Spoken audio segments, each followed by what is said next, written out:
दिल्ली और गुजरात में जिस तरह का चुनावी माहौल बना हुआ है एमसीडी के चुनाव में और गुजरात विधानसभा के चुनाव में, उससे भारतीय जनता पार्टी इतनी बुरी तरह से बौखला गई है कि वो अब अपनी साजिशों से ऊपर उठकर, अपनी षड्यंत्रों से ऊपर उठकर हत्या के मंसूबे बनाने लगी है।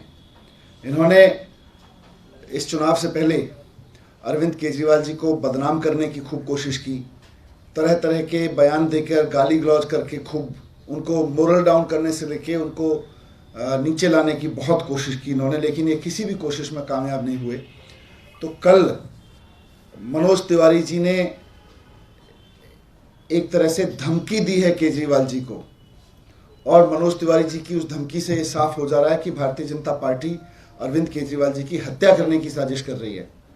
जिस तरह से कल मनोज तिवारी जी ने जिस भाषा में बात की है, वह पूरी तरह से खुली धमकी है कि षड्यंत्रों में अरविंद केजरीवाल जी को फंसाने में नाकामयाब भाजपा तरह तरह की गाली गलौज, तरह तरह के आरोपों, तरह तरह के झूठ में उनको बदनाम करने की कोशिशों में नाकाम हुई भाजपा अब हत्या की कोशिशों पर उतर आई है।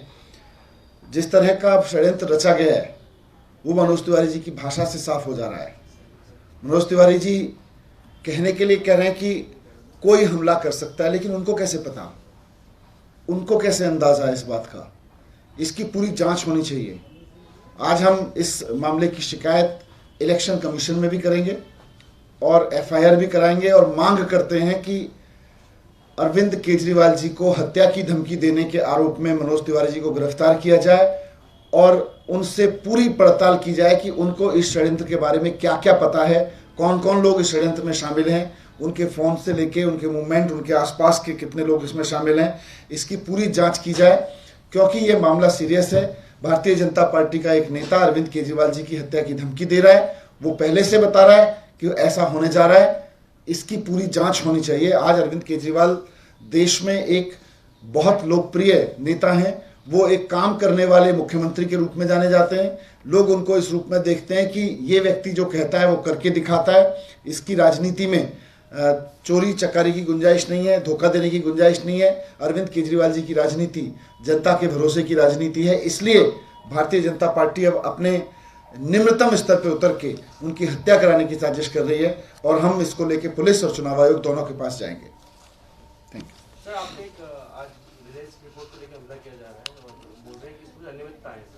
ये सारी भारतीय जनता पार्टी के हेडक्वार्टर में इनकी एफआईआर वहीं लिखी जाती है, इनकी चार्जशीट वहीं लिखी जाती है, इनकी विजिलेंस रिपोर्ट वहीं लिखी जाती है, तभी तो ऐसा होता है। वरना स्कूल में तथाकथित कोई घोटाला हुआ, उसकी कोई विजिलेंस रिपोर्ट है, वो अभी अखबार में मैं पढ़ रहा था कि वो चीफ सेक्रेटरी के पास गई है और वो मीडिया के पास है। वो मिनिस्टर को नहीं बताई गई, वो सीवीओ को नहीं दी गई, जो देश के विजिलेंस डिपार्टमेंट है उनको नहीं दी गई, वो मीडिया को दी गई है।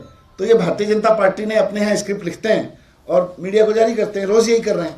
सर, कल आपके कार्यकर्ता हैं संदीप भारद्वाज, उनकी डेथ हुई है और अब एक तरह से बीजेपी इकोसिस्टम इस बात को पुश कर रहा है कि टिकट के दावेदार थे और उस वजह से, क्योंकि टिकट नहीं मिला, इस वजह से सुसाइड हुआ है। बहुत दुखद है। संदीप जी मेरे भी करीबी थे और ट्रेड विंग में काफ़ी अहम भूमिका निभाते थे, लेकिन इस तरह से टिकट से नहीं जोड़ सकते इसको, ये गलत कर रहे हैं।